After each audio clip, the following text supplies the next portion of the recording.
쿵, 쿵, 쿵. 갑작스러운 폭발음과 함께 거대한 루프트한자 A350 항공기가 비명을 지르며 떨어지기 시작했습니다. 이 사고로 인해 독일이 발칵 뒤집혔는데요. 독일 ARD 방송은 연일 특보를 보도하고 있습니다. 프랑크푸르트에서 출발해 홍콩으로 향하던 LH704편이 예상치 못한 곳에 비상 착륙하게 되었습니다. 289명의 승객과 승무원을 태운 이 독일 항공기가 어떻게 전혀 다른 운명의 땅에 내려앉게 되었을까요? 그리고 25년 경력의 독일 항공 정비 전문가가 그곳에서 목격한 충격적인 12시간은 무엇이었을까요? 이건 불가능해. 우리 독일에서도 못하는 일인데. 무엇이 이 베테랑 독일 기술자를 이렇게 경악하게 만들었을까요? 지금부터 전 세계 항공업계가 입을 다물지 못한 기적 같은 이야기를 시작하겠습니다. 잠깐 1초만 시간 내어주세요. 구독과 좋아요, 알림 설정은 영상을 만드는데 큰 힘이 됩니다. 안녕하세요. 저는 루프트한자 항공 소속 수석 정비사 한스 밀러입니다. 루프트한자란 대한민국의 대한항공처럼 독일 최고의 항공사입니다. 저는 독일 함부르크 출신으로 25년간 항공기 정비 분야에서만 일해온 수석 정비사로 독일의 정밀 기술력은 곧 자존심이라고 자부했습니다.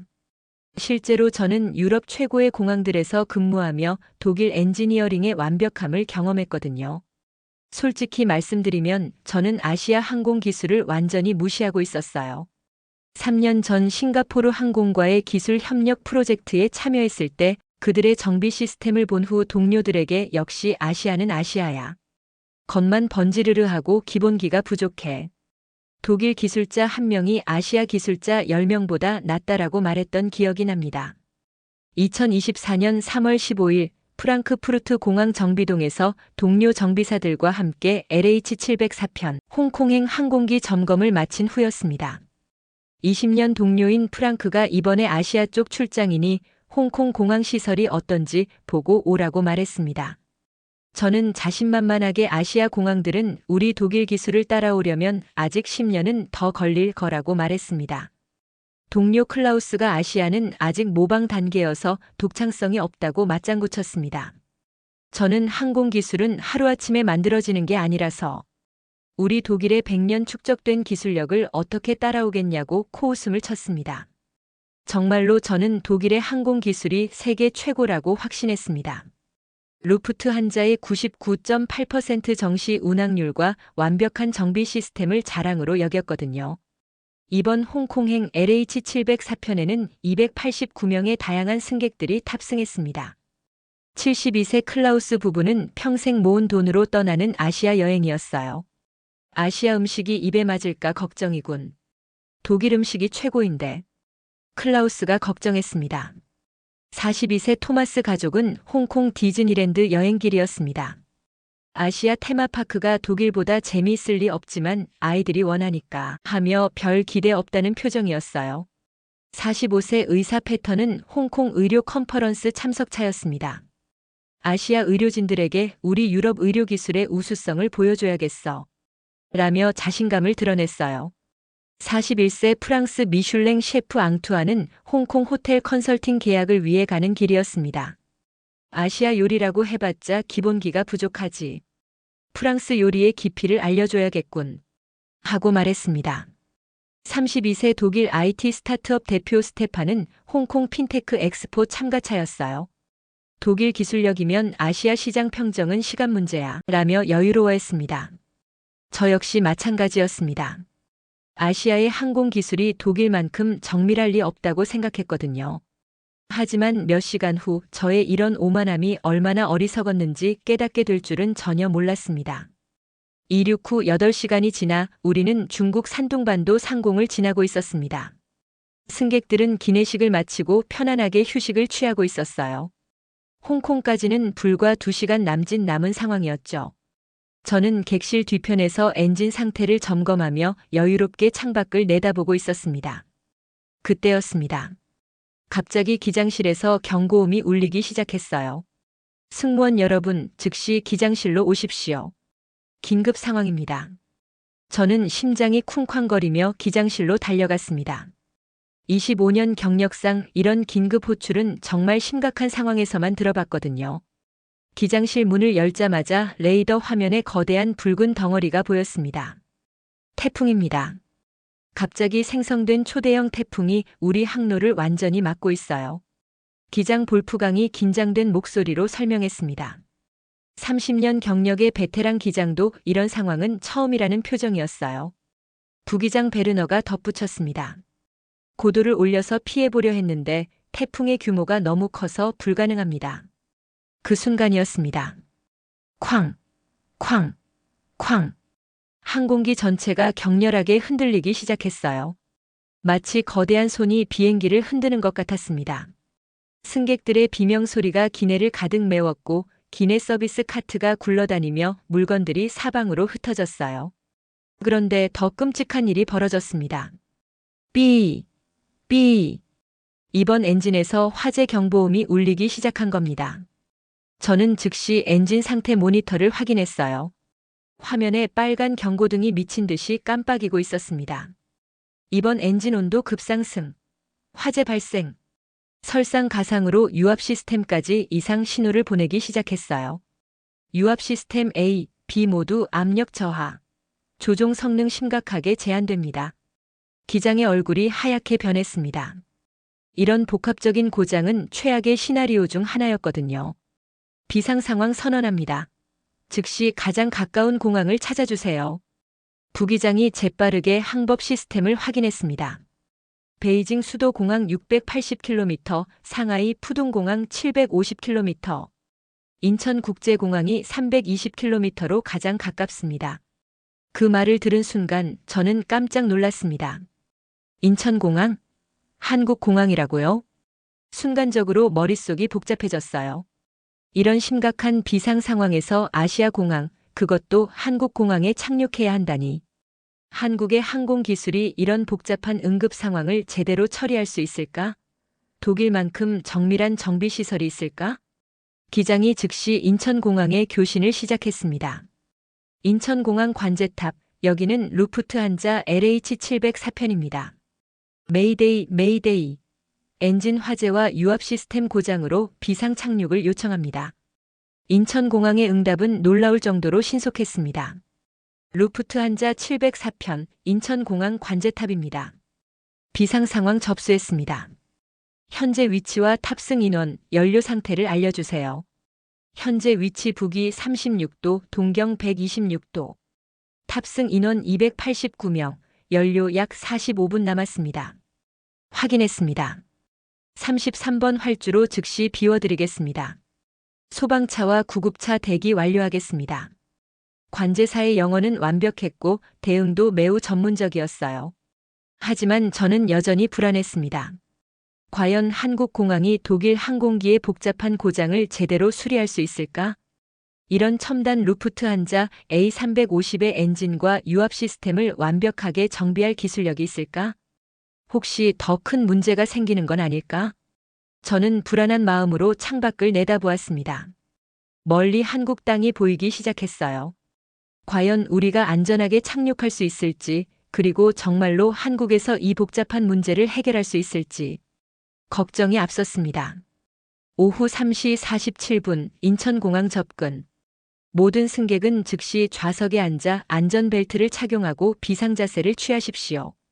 기내 방송이 울려 퍼지자 289명의 승객들 사이에서 공포의 비명이 터져 나왔습니다. 우리 죽는 거야? 엔진에서 연기 나고 있어. 아이고 하나님. 승객들이 창밖의 검은 연기를 보며 울부짖기 시작했어요. 기내는 순식간에 아비규환이 되었습니다. 72세 클라우스 할아버지가 갑자기 가슴을 움켜쥐며 신음했습니다.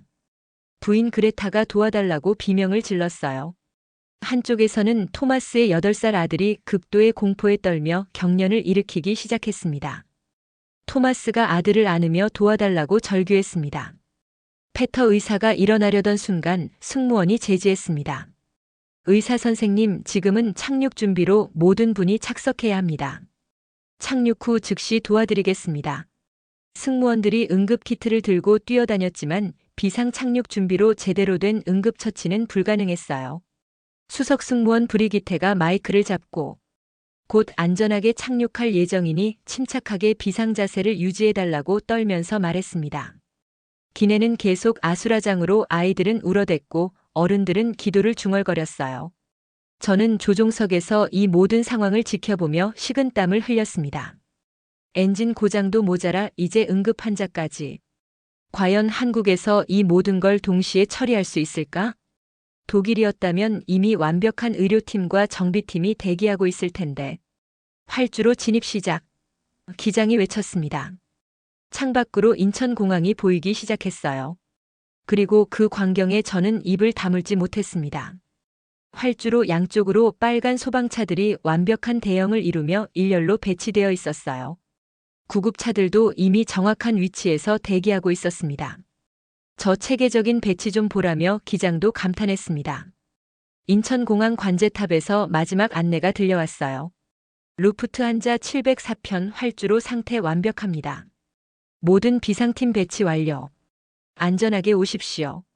비행기가 활주로에 착륙하자 승객들 사이에서 안도의 박수가 터져나왔습니다. 하지만 진짜 놀라운 것은 그 다음이었어요. 착륙과 동시에 소방차들이 완벽한 타이밍으로 움직이기 시작했습니다. 12대의 소방차가 마치 오케스트라처럼 동시에 엔진 쪽으로 접근했어요. 30초 만에 모든 화재가 완전히 진압되었습니다. 대단해. 정말 대단해. 저도 모르게 감탄사가 나왔어요. 비행기 문이 열리자마자 인천공항 직원들이 올라왔습니다. 루프트한자 승무원 여러분과 승객 여러분, 인천국제공항에 오신 것을 환영합니다. 30대 남성 직원의 완벽한 영어에 놀랐지만 더 놀라운 것이 기다리고 있었어요. 동시에 의료진들이 들어왔습니다. 흰 가운을 입은 의사들과 간호사들이 체계적으로 움직이며 승객들 상태를 확인하기 시작했어요. 클라우스 할아버지에게 다가간 의사가 유창한 독일어로 말했습니다.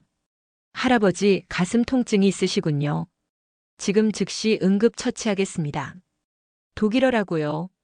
토마스의 아들에게는 소아과 전문의가 직접 왔어요. 얘야, 많이 무서웠지? 지금 호흡 상태 보자. 저는 정말 놀랐습니다. 비상 착륙 현장에 소아과 전문의까지 대기하고 있었다니. 페터 의사가 한국 의료진에게 다가갔습니다. 저는 심장외과 의사입니다.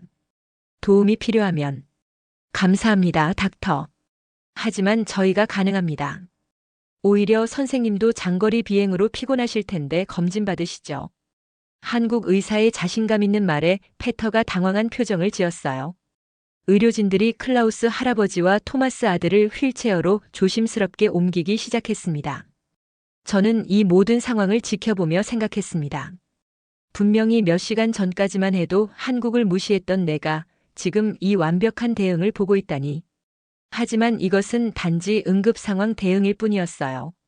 진짜 시험은 우리 항공기 정비였습니다. 과연 한국 기술자들이 루프트한자 A350의 복잡한 엔진과 유압 시스템을 완벽하게 수리할 수 있을까요? 오후 4시 30분 응급 환자들이 의료진에게 인계된 후 저는 정비동으로 향했습니다. 나머지 승객들은 인천공항 고객 서비스팀의 안내를 받고 있었어요. 공안 직원이 모든 승객분들께서는 VIP 라운지에서 편안히 휴식을 취하시면서 항공기 수리를 기다려주시면 되고 24시간 이용 가능하며 식사와 음료도 제공된다고 했습니다. 공항 직원의 완벽한 독일어 안내에 승객들이 놀라워했지만 모든 반응이 긍정적이지는 않았어요. 32세 스타트업 대표 스테판이 이런 식으로 발목 잡힐 줄 알았다면 다른 항공편을 탔을 텐데 홍콩 핀테크 엑스포가 내일 시작인데 이걸 어떻게 하냐며 투덜거리기 시작했습니다. 41세 셰프 앙투안도 한국에서 독일 항공기를 제대로 수리할 수나 있겠냐며 부품도 없을 텐데 며칠이나 걸릴지 프랑스였다면 벌써 끝났을 거라고 불만을 터뜨렸어요. 스테판이 고개를 저으며 아시아 기술로는 시간이 오래 걸릴 수밖에 없어서 우리 일정 다 틀어지겠다고 했습니다. 하지만 공항 직원은 웃으며 답했어요. 걱정하지 마십시오. 저희 정비팀이 최선을 다하겠습니다. 예상보다 빨리 해결될 수 있을 겁니다. 저는 승객들의 불만을 뒤로하고 정비동으로 발걸음을 옮겼습니다. 솔직히 저도 비슷한 생각이었거든요. A350 같은 최첨단 독일 항공기를 한국에서 얼마나 빨리 고칠 수 있을지 의문이었어요. 정비동 문을 열자마자 30대 후반으로 보이는 한국인이 "안녕하세요. 저는 대한항공 정비팀장 김기수입니다. 라며 다가왔습니다. 그의 완벽한 영어에 놀랐지만 더 놀라운 것이 기다리고 있었어요. "혹시 독일어로 대화하시는 게 편하시면 독일어도 가능합니다." 독일어를 하신다고요? 네, 함부르크 공대에서 항공공학 석사를 했습니다. 한스 씨 같은 루프트한자 선배들에게 많이 배웠죠. 저는 완전히 당황했습니다. 한국 정비사가 독일어는 물론 함부르크 공대 출신이라니. 김 팀장이 계속 설명했습니다. 저희 팀에는 독일, 프랑스, 미국에서 공부한 엔지니어들이 많습니다.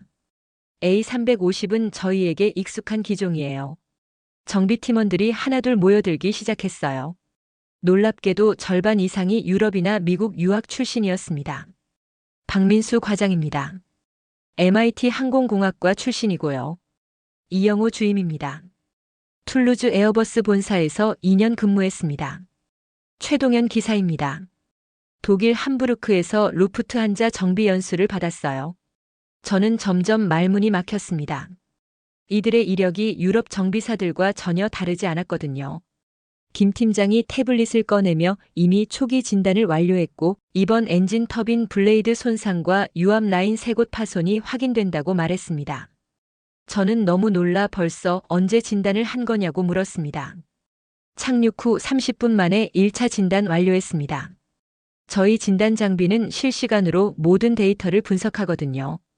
태블릿 화면에는 엔진 내부의 3D 영상이 떠 있었어요. 손상 부위가 정확하게 표시되어 있었습니다. 독일에서는 이런 정밀 진단에 최소 4~5시간은 걸리는데 부품 조달은 어떻게 하실 건가요? A350 터빈 블레이드는 특수 부품인데. 김 팀장이 자신만만하게 답했습니다. 이미 주문했습니다. 프랑스 툴루즈 에어버스 본사에서 전용기로 6시간 내 도착 예정입니다. 6시간이요? 저는 깜짝 놀랐습니다. 독일에서도 이런 특수 부품은 최소 2~3일은 기다려야 하는데 이영호 주임이 전 세계 항공기 부품 공급망과 실시간으로 연결되어 있으며 긴급 상황에서는 24시간 이내 조달이 기본이라고 덧붙였습니다. 유압 라인 부품들은 저희 창고에 이미 준비되어 있고요. 총 수리 시간은 12시간 예상됩니다. 12시간이라고요? 독일에서는 최소 3일은 걸릴 작업인데. 저는 점점 혼란스러워졌습니다. 분명히 몇 시간 전까지만 해도 아시아 기술로는 시간이 오래 걸릴 수밖에 없다고 생각했는데 지금 보니 한국 정비팀의 시스템이 독일보다 더 효율적이고 빠른 것 같았어요. 어떻게 이런 속도가 가능한 건가요? 김 팀장이 미소를 지으며 답했습니다. 한국은 24시간 움직이는 나라입니다. 저희 정비시설도 365일 24시간 풀가동이에요. 그리고 그가 잠시 멈췄다가 말했습니다. 한국인들은 빨리빨리 문화가 있어서 위기 상황에서는 더욱 신속하게 움직입니다. 저는 이제 정말로 놀라기 시작했습니다. 한국을 무시했던 제 생각이 얼마나 어리석었는지. 아직은 인정하기 싫었지만 말이에요. 오후 6시 김 팀장이 저를 실제 수리 과정을 보여주겠다고 정비 경납고 지하로 안내했습니다. 엘리베이터를 타고 지하 3층으로 내려가니 제 눈앞에 믿을 수 없는 광경이 펼쳐졌습니다. 축구장 3개를 합친 크기의 거대한 지하 경납고였어요. 천장 높이만 15m는 좋게 되어 보였습니다. 저는 경악을 금치 못했습니다. 가장 먼저 눈에 들어온 것은 로봇 팔들이 정교하게 움직이며 항공기 부품을 검사하는 모습이었습니다. 저희는 AI와 로봇을 결합한 정밀 검사 시스템을 운영합니다. 인간의 눈으로는 발견하기 어려운 0.01mm 단위의 균열까지 감지합니다. 박민수 과장이 태블릿으로 실시간 데이터를 보여줬어요. 화면에는 터빈 블레이드의 분자 단위 구조 분석이 떠 있었습니다. 독일에서는 이런 분석에 며칠이 걸리는데 부품 창고도 보여주겠다고 해서 따라가 보니 마치 아마존 물류센터 같은 모습이었습니다. 거대한 로봇들이 정확한 위치에서 부품을 가져오고 컨베이어 벨트를 통해 정비 현장까지 자동으로 배송되었어요. 전 세계 2,847개 항공기 부품 공급업체와 실시간으로 연결되어 있습니다. 긴급 상황에서는 6시간 내 어떤 부품이든 조달 가능합니다. 이영호 주임의 설명에 저는 입을 다물지 못했습니다. 그때 놀라운 장면을 목격했습니다. 우리 LH704편 엔진 부품이 정확히 6시간 만에 도착한 것이었어요. 벌써 도착했다고요? 네, 예정 시간보다 30분 빨랐습니다. 부품이 도착하자마자 로봇들이 즉시 작업을 시작했습니다. 터빈 블레이드 교체 작업을 지켜보는데 그 정밀함이 독일 최고 정비사들과 전혀 다르지 않았어요. 아니, 오히려 더 정확했습니다. 저 로봇의 정밀도는 어느 정도인가요? 김 팀장이 자랑스럽게 답했습니다. 0.001mm 오차 범위입니다. 사람 손보다 100배 정확하죠. 유압 시스템 수리도 마찬가지였어요. AI가 실시간으로 압력을 측정하며 로봇이 완벽하게 배관을 연결했습니다. 총 수리 시간이 정말 12시간이면 끝날까요?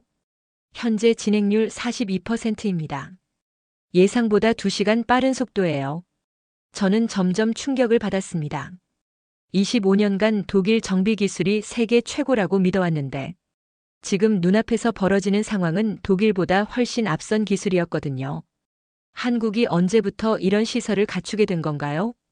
2019년부터 본격적으로 구축했습니다. 4차 산업혁명에 맞춘 미래형 정비 시스템이죠. 최동현 기사가 덧붙였습니다. 한국은 변화 속도가 빨라서 새로운 기술 도입도 신속합니다.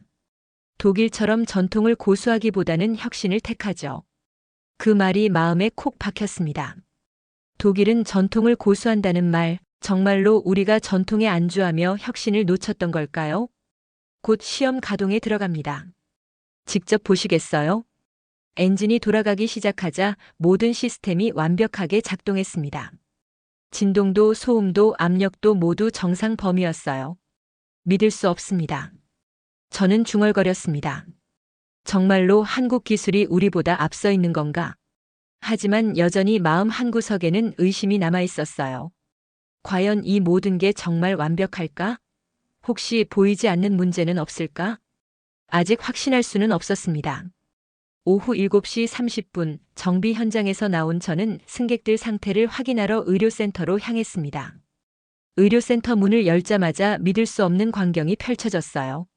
클라우스 할아버지가 최첨단 심전도 검사 장비 앞에서 환한 웃음을 짓고 있었습니다. 담당 의사가 유창한 독일어로 검사 결과를 설명하며 3D 홀로그램으로 심장 상태를 보여주고 있었어요. 할아버지는 독일 뮌헨 대학병원보다 장비가 더 좋다며 감탄했고 그레타 할머니는 독일에서는 이런 정확한 진단에 며칠이 걸린다며 감격해했습니다. 엽소와 치료실에서는 토마스의 8살 아들이 VR 치료 장비를 이용한 트라우마 치료를 받으며 게임하듯 즐거워하고 있었어요. 독일 병원과는 완전히 다른 아이 전용 놀이시설에 토마스도 놀라워했습니다. 의료센터를 나와 VIP 라운지로 향했습니다. 앙투안 셰프가 한식 뷔페 앞에서 완전히 매료된 상태였어요. 김치찌개의 깊은 발효 기술이 프랑스 요리와는 다른 차원이며 미슐랭 3스타 레스토랑 수준이라며 연신 감탄했습니다.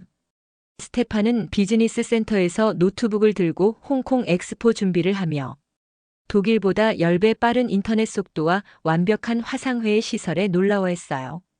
공항에서 이런 완벽한 업무 환경을 경험할 줄 몰랐다는 표정이었습니다. 가장 충격적인 것은 수면실과 휴식 시설이었습니다. 페터 의사가 마사지 의자에서 완전히 릴렉스된 상태로 25년 의사 생활 중 이런 공항 시설은 처음이며 독일 1등급 호텔보다 좋다고 감탄했어요. 개인 수면실에는 고급 침구와 샤워 시설이 완비되어 있었습니다. 토마스 가족은 가족용 수면실에서 아이들 전용 침대와 장난감까지 준비된 것을 보며 독일 공항에서는 꿈도 못 꿀 서비스라며 감동했습니다. 면세점을 구경하던 승객들은 공항인지 쇼핑몰인지 구분이 안 될 정도로 크고 좋은 시설에 놀라워했어요. 문화체험관에서는 클라우스 부부가 한복을 입고 60년 결혼 기념 사진을 찍으며 즐거워했습니다. 저는 이 모든 광경을 지켜보며 완전히 말문이 막혔습니다. 몇 시간 전까지만 해도 한국을 무시하고 불만을 터뜨렸던 승객들이 지금은 모두 한국의 시설과 서비스에 완전히 매료되어 있었어요. 스테판과 앙투안이 저에게 다가와 처음에 한국 기술을 무시했던 것에 대해 사과했습니다. 한국이 이렇게 발전된 나라인 줄 몰랐으며 독일이나 프랑스보다 더 세련된 것 같다고 고백했어요. 모든 승객들이 한국에 대한 인식을 완전히 바꾸고 있었습니다. 저 역시 점점 더 큰 충격을 받고 있었어요. 과연 우리 독일이 정말 최고라고 자신할 수 있을까? 한국의 이런 완벽한 시스템을 보고 있으니 확신이 서지 않았습니다. 새벽 3시 30분, 12시간 만에 모든 수리가 완료되었습니다. 김 팀장이 저를 불러 최종 점검 결과를 보여줬어요. 모든 시스템이 완벽하게 작동하고 있었습니다. 저는 독일 본사에 긴급 보고를 했습니다. 25년 경력상 가장 충격적인 내용이었어요. 한국 정비팀의 기술력이 독일과 동등하거나 오히려 더 우수하다는 것, 12시간 만에 불가능해 보였던 복합 고장을 완벽하게 해결했다는 것을 보고했습니다. 하지만 진짜 놀라운 것은 그 다음이었어요. 김 팀장이 각 승객들을 위한 개별 선물을 준비했다는 사실을 알게 되었습니다. 클라우스 할아버지에게는 한국 전통 인삼차를 정성스럽게 포장해서 심장 건강에 도움이 된다며 드렸어요. 토마스 아들에게는 한국 전통 장난감과 함께 공항에서 찍은 사진을 예쁘게 액자에 넣어 선물했습니다.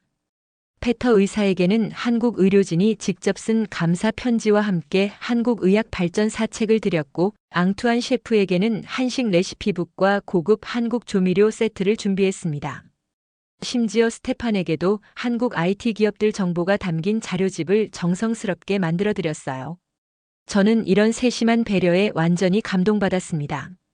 독일에서는 기술적 완성도에만 집중하지 이런 마음까지 담지는 않거든요. 김 팀장이 마지막으로 저에게 말했습니다. 한국에서는 기술도 중요하지만 마음을 담아 일하는 것이 더 중요하다고 여긴다는 것, 승객 한 분 한 분이 소중한 손님이라고 생각한다는 얘기였어요. 이때 저는 깨달았습니다. 한국이 독일보다 우수한 이유가 단순히 빠른 기술력이 아니라는 것을 말이에요. 기술과 마음이 함께 어우러진 진정한 서비스 정신이었습니다. 새벽 5시 승객들에게 출발 안내가 전해졌습니다. 하지만 놀라운 일이 벌어졌어요. 클라우스 부부가 한국에서 심장 검진을 더 받고 싶다며 며칠 더 머물기로 했습니다. 독일보다 정확한 진단과 친절한 의료진에게 완전히 매료되었거든요. 토마스 가족도 아들이 한국을 너무 좋아해서 가족여행을 한국으로 바꿨다고 했습니다. 홍콩 디즈니랜드보다 한국의 문화체험이 더 의미 있을 것 같다는 판단이었어요.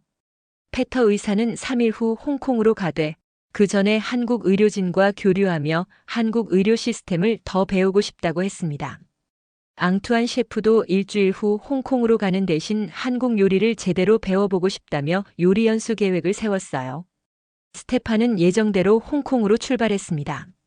하지만 그도 핀테크 엑스포 후 한국 IT 기업들과 협력하겠다는 구체적인 계획을 세웠어요. 저는 이 모든 상황을 지켜보며 완전히 변했습니다. 25년간 독일 기술의 우월성을 믿었던 제가 이제는 한국의 기술과 마음을 존경하게 되었거든요. 한국은 단순히 기술만 앞선 것이 아니라 사람을 생각하는 마음까지 앞서 있었습니다. 이것이 바로 한국이 세계 최고 수준에 오른 진짜 이유였어요. 오전 6시 홍콩행 LH704편이 다시 이륙 준비를 마쳤습니다. 출발 게이트에서 승객들과 작별 인사를 나누는 시간이었어요. 클라우스 할아버지가 제 손을 꼭 잡으며 한국에서 만난 모든 분들께 감사하다는 말을 전해달라고 부탁했습니다. 그레타 할머니는 눈물을 글썽이며 독일로 돌아가면 한국의 아름다운 이야기를 모든 사람들에게 들려주겠다고 약속했어요. 토마스 가족은 아들이 한국 친구들을 그리워할까봐 걱정된다며 웃었습니다.